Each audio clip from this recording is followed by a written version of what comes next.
जैसा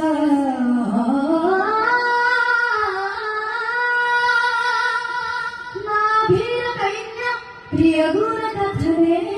नम्रता से जैसा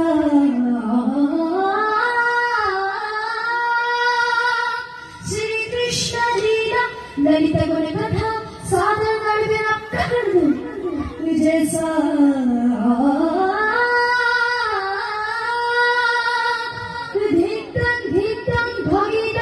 कथायोऽभिनियतं कीर्तनस्तु मे